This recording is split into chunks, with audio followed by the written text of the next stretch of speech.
All right, I'm Cindy Kelly. It is May 15, 2018, and I'm at the University of California, Berkeley, and I have with me Trisha Pritikin, and I first want to ask her to say her name and spell it.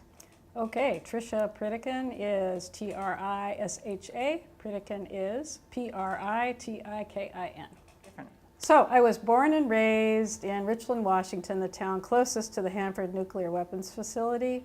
I was born in late 1950, which is during the period of time, the 4 decades of plutonium production at the facility.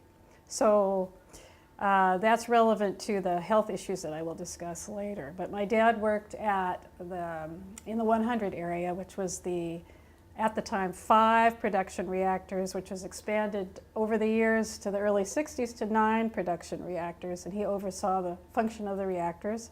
He was a Cal Berkeley graduate and MIT graduate. My mom worked in stores, which is basically, as I understand it, a secretarial kind of services at Hanford. And when she got pregnant with me, after losing a baby before me, they immediately told her she decided not to work there anymore in case. So she stopped working there when she was pregnant with me. I was born at Cadleck Hospital. And as I grew up, I loved Richland because it was, the Atomic Energy Commission put a lot of money into making everybody in Richland, all the families, happy. There were cultural events, the schools were really good. I remember having teachers who had Tennessee accents because a lot of them had come from Oak Ridge to Richland. They interchanged between the Manhattan Project site. And I remember great art classes, everything, I loved it. And so it seemed like a perfectly normal town to me. Picket fences. We lived in an F house, which is one of the alphabet houses. Alphabet houses in Richland now are preserved with little signs in front of them. You could take a historic tour of the alphabet houses. And mine was an F house, which is basically a 2-story box, but it seemed real big to me when I was little. So I went to Sacagawea Elementary School. So that was the happy part of childhood. And over the years, we moved away from Richland in 1960 when my dad was transferred with GE to San Jose. And then overseas, because a lot of the nuclear projects were being canceled in the United States by that time, and there were more reactors being built overseas, so we were sent to Spain. We lived in Madrid, and then he helped to construct a reactor up in the tiny town of Vitoria up in the north of Spain.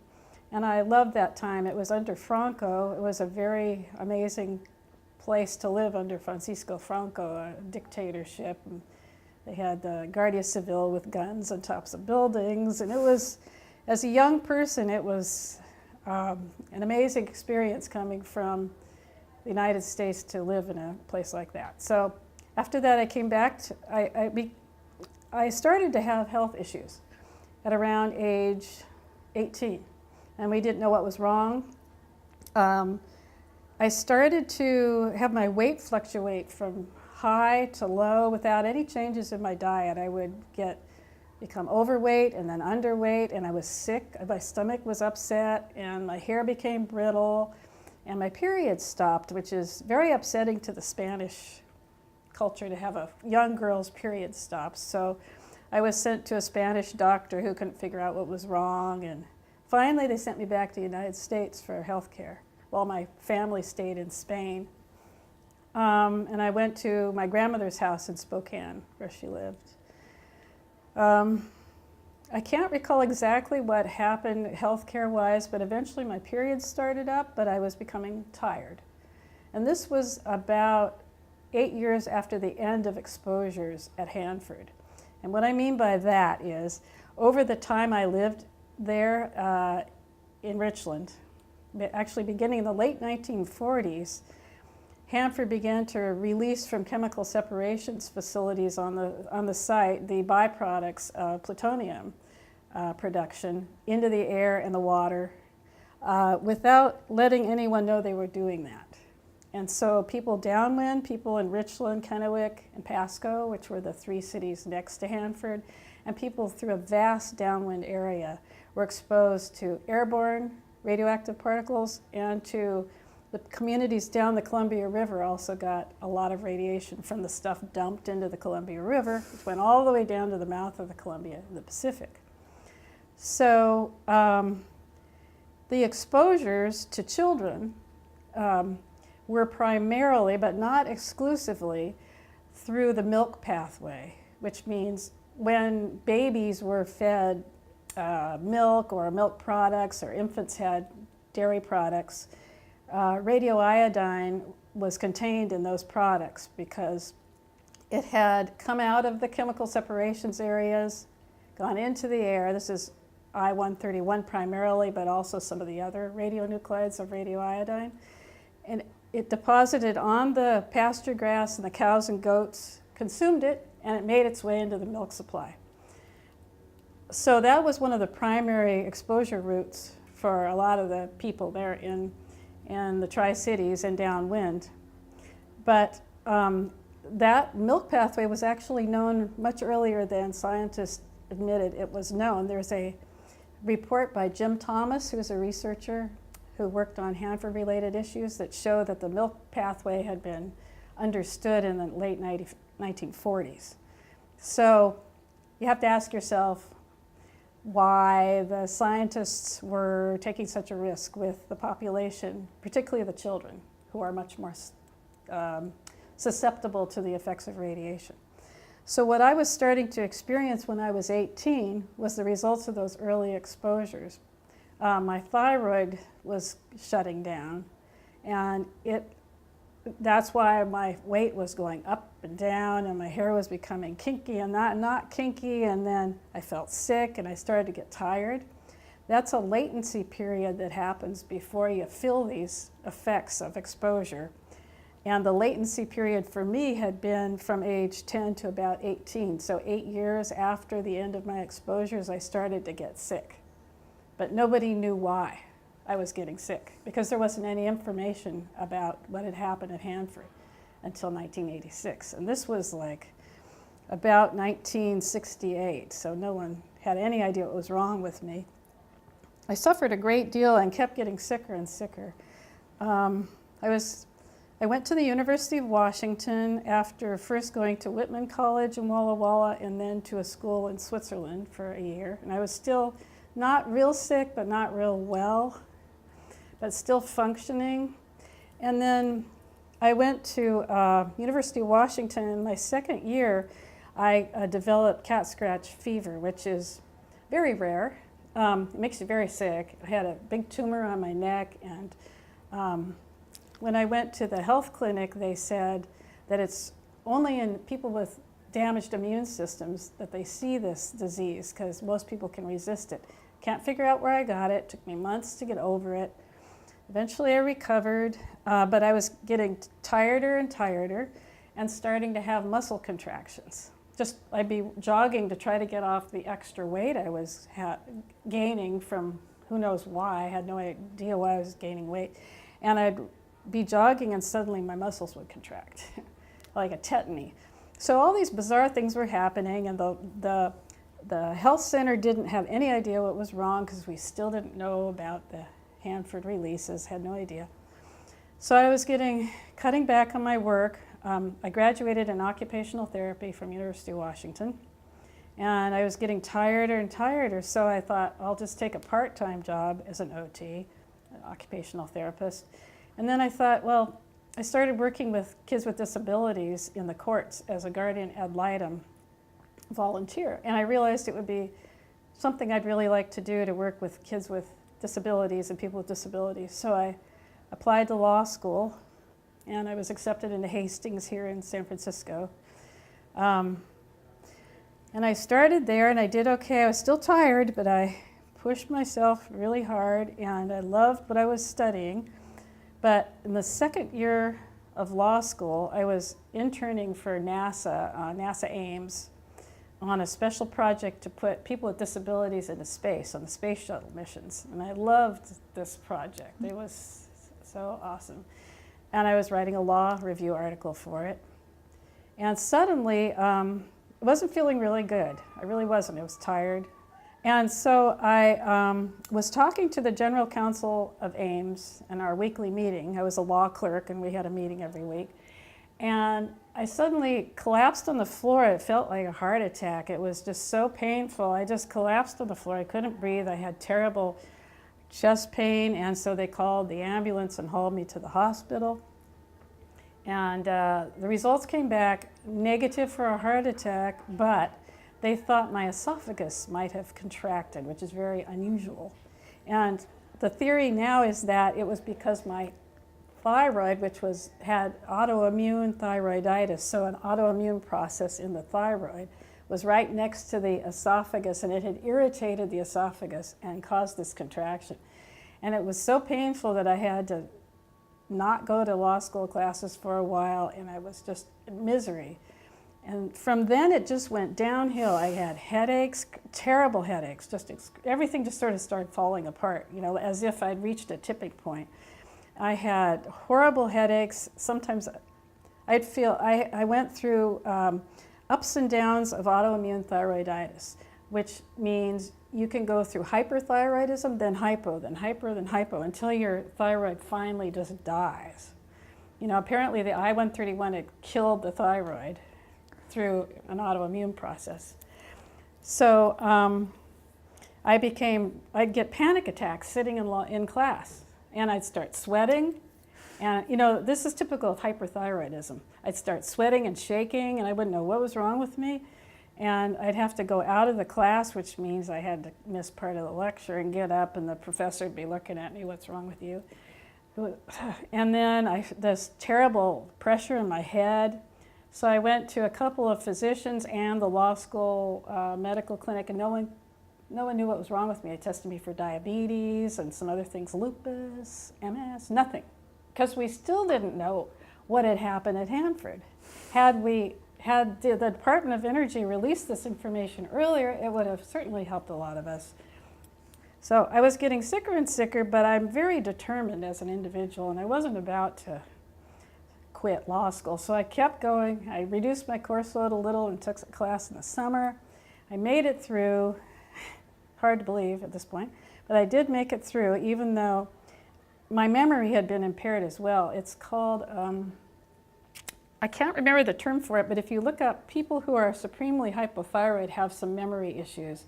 And I couldn't remember certain things, so it made it doubly hard because you have to remember a lot in law school. You know, you just have to remember voluminous amounts. So I made it through there. And then I got married to another student at Hastings, who I'm still married to. I love him dearly, and he's just my best friend. And we tried to have children, but I wasn't able to. Something was wrong. So I didn't know what to do. I was pretty darn sick by then also. I mean, really tired and very skinny. I just shrank down to 115 pounds, which is maybe 10 pounds below where I should be. And weak. And his father, who's Nathan Pritikin, the diet guy, you ever heard of Nathan Pritikin? That's my husband's dad. He was trying to figure out what's wrong with me, right? Because he likes medical mysteries and such, but he was sick at the same time himself with chronic leukemia, so he wasn't able to help me. He actually died before we figured out what was wrong. And so I went to Spokane in 1988. I got married in 85. We tried for 3 years to get pregnant, couldn't do it. Went to visit my grandmother in Spokane in 88 and happened to read an article by Karen Doran Steele, who is a reporter for the Spokesman Review, who reported on the Downwinders issues, and she kind of broke the story on the off-site releases from Hanford after the 1986 release of all the documents from DOE. I saw this article saying that iodine 131 had been released downwind in the 1940s. And so I felt terrible when I read it, but then I felt great because I was born in 1950, and I thought, oh, I'm so glad that I escaped that. So I was to learn later that that was only one of the first discoveries within the 70,000 pages of documents released in '86 by the Department of Energy. So it turns out I was exposed to all kinds of stuff when I was little, and that was what was happening with me. I took this article back to an infertility clinic here in California, and they realized they hadn't tested me for the TSH levels appropriately. There's a couple of tests they could do, and the one they did not reflect the fact that I was supremely hypothyroid. So I went into an endocrinologist who said I should be in a coma by now because I was so hypothyroid, and how was I functioning? And I didn't know how I was functioning. I think you got to be really determined to be. So nobody in California had really heard of Hanford, and they still haven't really heard of Hanford. So she thought, what is this place, Hanford, anyway, So I was put on synthetic thyroid hormone, which I have to take for the rest of my life, and the next month I was pregnant.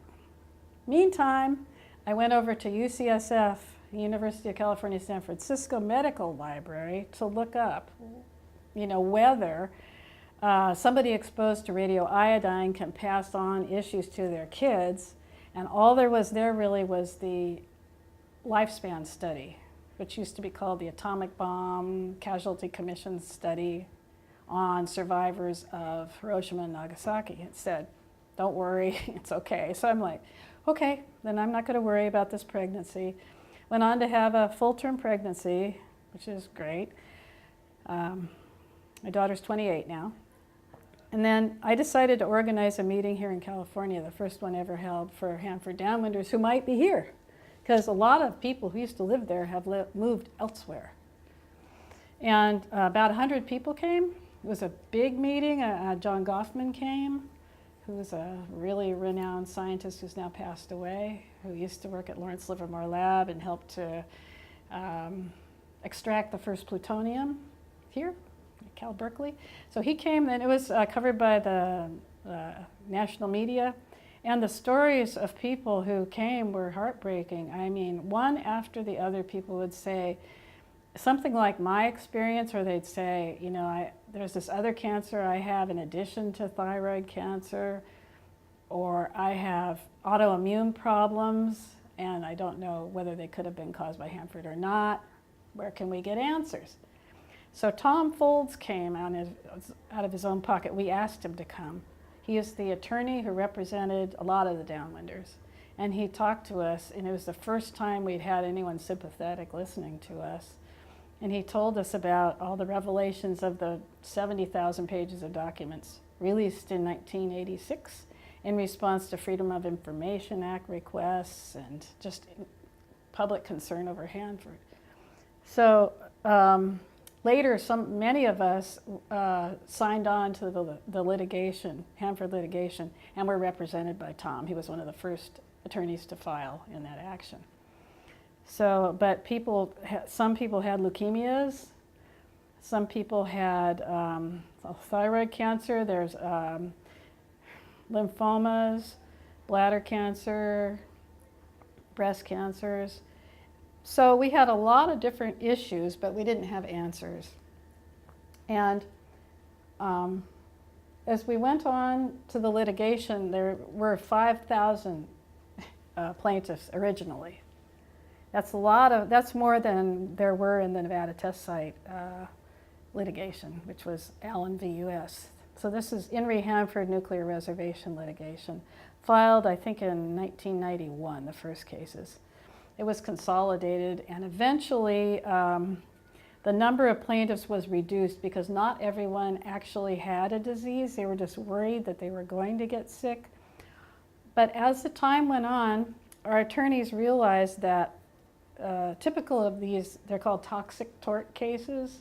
They're like torts because it's filed in torts under Price-Anderson Act, but they're toxic torts because you've been exposed to something toxic, then there's a latency period, and then people get sick after a period of years. So this was a huge toxic tort litigation. And as the time went on, the attorneys for the plaintiffs realized that they would need studies of other similarly exposed populations to help support what's called the causal link, which means the fact that this radionuclide, more probably than not, caused the disease you now have. That's the standard for toxic torts, is more probably than not, or more likely than not. So they had to rely on the Chernobyl studies and the Marshall Islands studies. Chernobyl was an accident that occurred in around '86, where there was a fire in one of the reactors at Chernobyl. It let out a lot of radiation over Europe and much of the world, actually. They studied the populations there and to see what the health effects were, and found a lot of thyroid disease and thyroid cancer and some leukemias. The Nevada test site exposed to testing in the 51 through 58. There were also some studies there. So they relied on those studies and the Marshall Islands studies to try to establish our causal link. But the people with other cancers, where there weren't studies, to looking at the link, they couldn't always support their cases, because you have to have some backup studies in litigation to support them. And also people whose heterodoses, as the Hanford Environmental Dose Reconstruction Project, reconstructed doses were too low to meet that more probable than not standard, had a really hard time with recovery. So this litigation was probably the longest, I think. Toxic tort litigation in this country ran 24 years. And we ended up, there were bellwether cases in 2005, which were representative plaintiffs' cases with, I believe it was 3 thyroid disease plaintiffs and 3 thyroid cancer plaintiffs, picked by both sides. So it was like a joint decision who would be the representative plaintiffs. And none of the autoimmune thyroiditis people got any recovery. Of the thyroid cancer cases, 2 out of 3 got recovery. The third, who was actually dying of thyroid cancer at the time of the trial, her first trial ended in a mistrial, meaning they just couldn't decide. It was a jury that just couldn't decide. The decision was not. So they had to do a retrial, and again, because her heterodose was too low, Hanford Environmental Dose Reconstruction dose, she didn't get any recovery, and it felt really unfair. There was a lot of debate about whether her Hanford Environmental Dose Reconstruction dose was accurate, whether they considered the raw milk she drank as a child, which has a lot more radioiodine than not raw milk, processed milk.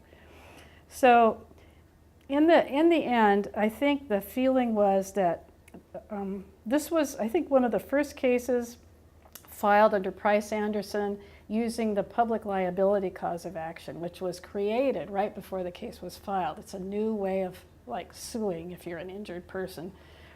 And it showed us that because there are indemnification agreements for all the contractors that ran Hanford, and all the other sites around the country, which means if a company like DuPont or GE agreed to run this very potentially hazardous site, where they're producing one of the most dangerous substances known to man, plutonium, that they would be indemnified if anybody down the line sued for personal injury. So they were indemnified by the US government, and then they would run the plant under those indemnification agreements. And the reason that's relevant is that in this litigation, the plaintiffs' counsel, who only had a certain amount of funding, just whatever they could get, were facing $80 million worth of defense, costs being poured into the defense for the contractors under indemnification agreements. And it was called a scorched earth defense. It was just all out, we're going to defeat these downwinders no matter what. And that defeats the intent of Price-Anderson. One of the intents of Price-Anderson was to provide compensation to people injured by nuclear sites like Hanford when those cases merited compensation, and not to put the entire money of the Treasury, including the downwinders' own taxpayer dollars, into the defense against our claims. So a lot of us feel that Price-Anderson needs to be amended to give an even playing field somehow, to provide funds for both sides, or to limit the amount of money that the defense puts, that the Treasury contributes to the defense, somehow make it a more even playing field. Because our attorneys eventually just ran out of funds to continue the case, and it caused, I feel, a premature settlement. You know, we're not allowed to say how much we received in the settlements, those of us who did, but it was not even enough to pay for prescription drugs, let alone surgery. I mean, I've had my thyroid removed when they found cancerous cells. My father died of thyroid cancer, and so they thought I was going to be next. And when they found cancerous cells and a nodule in my thyroid, we had to have the thyroid removed. Not all of that was covered by insurance. My settlement did not cover that. I have a lifetime of thyroid meds. The settlement didn't cover that. And I now have something called hypoparathyroidism as a result of losing 3 out of 4 parathyroid glands when they removed my thyroid. And that causes tetany and kidney failure if I'm not careful. So I'm monitored constantly for that. So there's a lot of stuff that wasn't even addressed in the litigation. And a lot of people who got nothing. You know, there's one fellow who called me in tears. His mother died of leukemia. She lived on the Columbia River. She was a child then, and a lot of stuff was in the river at the time. It's potentially possible that she got a recovery after death, but it was very small, it's very, very small. So the law needs to be amended to give a more even playing field. And there's another possibility is for people exposed downwind and downriver of Hanford would be a retroactive compensation program that would actually give people exposed to either the river pathway or the air pathway who develop the same cancers and other diseases as are compensated for workers under the EEO-ICPA, the workers' compensation law. If a compensation program could be set up to give people who were kids when they were exposed, right, innocent kids, compensation for the same diseases they compensate workers for, it's just logical to do that. And if it could be retroactive, then the people that got nothing out of these 24 years of litigation could get something. And they wouldn't feel so negative about their government that they loved before. They used to be patriotic, and now they don't know what to think. So that's one option, but that would require funding. The other option is you amend Price-Anderson to make the playing field a little more even, but that doesn't help the Hanford Downwinders because that litigation is over. So it left everybody with kind of a negative feeling, this whole experience of the litigation. And we're very thankful for the work of our attorneys, particularly Tom Folds and Dick Iman, and who stuck with us. And people would call their legal secretaries or them and just say, nobody cares about us, and they would listen. And so, Just wanted to make sure I understand. The litigation lasted 24 years. Yeah. The first cases were filed around 91. If you compare our litigation, which was under Price-Anderson, to what happened with the Nevada test site exposed people. Now their litigation lasted about, I think, 5 years, maybe 8 at most. But that was under the Federal Tort Claims Act. Because they didn't, well, I don't know why exactly why there's a difference, but I believe it's because this new option of the public liability cause of action came up before we filed, so we were the first to file under this new cause of action under Price-Anderson for Hanford. So they only had one option. When an agent or person working for the federal government, be it a post office employee or a person working in a TSA, I don't know, does something negligently, you have no option but to sue under the Federal Tort Claims Act. That's how you sue the government. So that's what that suit was filed under. It didn't last anywhere near as long, but Judge Jenkins, who was the federal judge who heard that case, ruled in favor of some of the bellwether plaintiffs who had been exposed to atomic testing and had various cancers. There was would have been some recovery, but the case was overturned based on the discretionary function exception to the Federal Tort Claims Act, which says if the action, which is considered negligent, was discretionary, like you had to, then it can be exempt from this liability, federal liability. So it was overturned on the discretionary function exception. And had the Downwinders only had that option, I'm not sure any attorneys would have even wanted to handle our case, because that was a well-reasoned decision. Those people had been exposed clearly. They were very ill, and the causal link had been established. Judge Jenkins ruled for them, then it was overturned on the discretionary function exception. So if we'd had to sue under the Federal Tort Claims Act, I think we would have had the same problem. But I'm not convinced that the public liability cause of action under Price-Anderson is all that much better as far as the end result.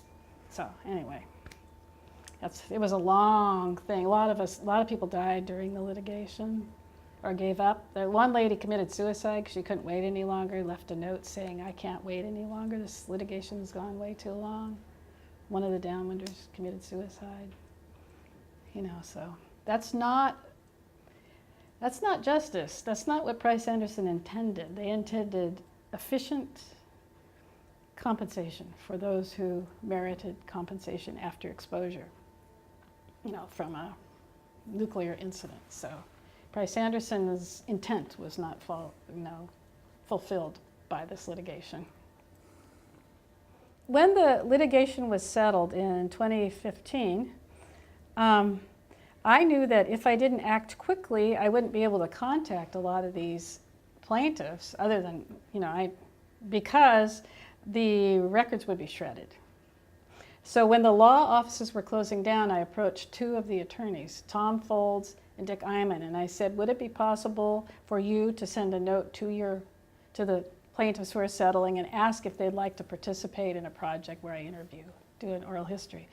And I got quite a few positive responses, and I interviewed 24 people who were plaintiffs. A couple of them were plaintiffs whose cases were dismissed because their Hanford environmental dose reconstruction doses were too low. So not everyone got anything out of the litigation. So I have a couple children of Downwinders. I have lots of people who are kids on the river or living downwind across from the reactors. And I learned something from that, which was that a lot of these people, if they were diagnosed with thyroid cancer in the 70s or fairly early, the treatment for thyroid cancer was harsh. And a couple of them, they would open the neck up, remove the thyroid, and then irradiate the area to get rid of the thyroid cancer, but then irradiate again, so that these people, some of them ended up with ankylosing spondylitis, which is like a fusion of the vertebrae, and lost their voices. They can't swallow. Their quality of life is horrible. So I met some of those people, and compensation for that, how do you compensate that? That's terrible. And a lot of the people who did get at least small settlements in the litigation had other cancers as well as thyroid cancer. They could only get compensation if they had thyroid cancer, thyroid nodules, or leukemias if they lived on the river, and a couple other cancers, which are river cancers. The other people didn't get any compensation because there was no way to establish the causal link between their disease and the radionuclides. So, but a lot of them had other diseases. So, because if you get one disease, sometimes you're getting several things. And so I learned that as well. And a lot of these people are just lost and forgotten, and nobody cares, and nobody's heard of Hanford.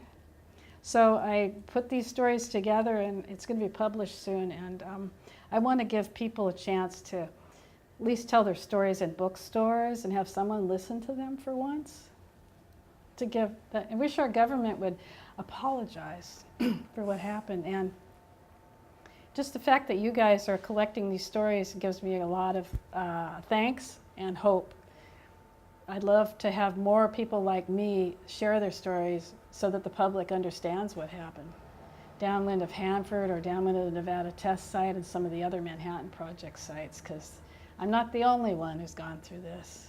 And as I said, I think my dad died of thyroid cancer. It was a horrible death. It was very virulent. It was a fast-moving cancer. My mother died of malignant melanoma, and my brother died as part of a spike of neonatal deaths in the Downwind area. Lots of babies and infants were dying in the late 40s. There's been a little bit of study of that spike of neonatal deaths, but I'm not really sure that they found what the primary cause was. So, yeah. So is this cohort group, the people who you've been interviewing and the people that were part of the litigation, they're aging. Yeah. Is there any good news story in here in that with the environmental cleanup and the shutdown of these plants, has there been a lack of new cases, or is there still some continuing effects of the environmental assault? So, well, I think there's a couple of groups that need to be considered here. First of all, the workers who are going in to try to handle the tank farms, who keep inhaling various mysterious toxic fumes. And those guys, I feel really bad for the folks they're finding little plutonium particles in their lungs from the demolition of the PFP, the plutonium finishing plant that they're. So we have people that are inhaling certain things as they try to demolish that plant, but there's also the tank farm folks who are inhaling stuff. We don't know what the long-term effects of that will be. But there's also the next generation people. My kids, my grandkids, we don't know the genetic effects of exposure. And for my book, the plaintiffs that I'm working on now, some of the people interviewed are children of downwinders who develop problems, and they're wondering whether these problems might relate to their parents' exposure. We have one woman who was born without eyes, no optic nerves, no eyes. And so I did some research on that, and there is a little bit of stuff out there on exposure areas, and sheep born without eyes after exposure, certain people born without eyes, they're birth defects, who knows? I don't know, there hasn't been research done on that. And we have kids with autoimmune problems whose parents were exposed. So I'd say the toll continues both in the genetic problems and in the workers who are trying to handle this massive mess at Hanford. It's hard to get a hold on all this highly toxic stuff. How do you clean up something like that? Can you? So the legacy continues in that way, for sure. Yeah. We have a group that's a Washington State nonprofit, and it's also a IRS 501c3 tax-exempt group, and it's a public education group formed in 2015. I'm the president of it now. I don't know how long I will continue to do that, but the purpose, it's called CORE, Consequences of Radiation Exposure. And we formed because we feel that, first of all, there should be some sort of museum where people can come to feel some solace and some support and just hear other people's stories. Most of the Department of Energy funded museums around the country don't talk at all about downwinders or health effects from exposures. So we want to form a museum, but that takes a lot of funding. So we realized as we went along that there was a role for us before that time because the Manhattan Project Historic National Park was funded for 3 sites, Hanford, Los Alamos, and Oak Ridge. And because we are a group up in the Pacific Northwest, we decided we would work with the Park Service up that will be, what do we call it? There's a Park Service representative who will be on site for the Hanford part of that park. And we want them to tell the stories not only of the hibakusha, of the survivors of Nagasaki and Hanford and Hiroshima, but of the downwinders as well. And so we are in communication with them to make sure that they include that information in any exhibits they develop or in the docents' talks. So we wrote a letter there, and we are a force there, I think. They're paying attention to us. And we were at the Legacies of the Manhattan Project, where we were the only group talking about the downwinders. And we got a huge positive response and got invited back I think they were a little worried at first that there would be a riot or somebody would get upset that we were there, but we're very civilized, so. And our board of directors is like 18 PhDs from like 6 or 7 universities. It's an amazing board of directors, just incredible. We've got a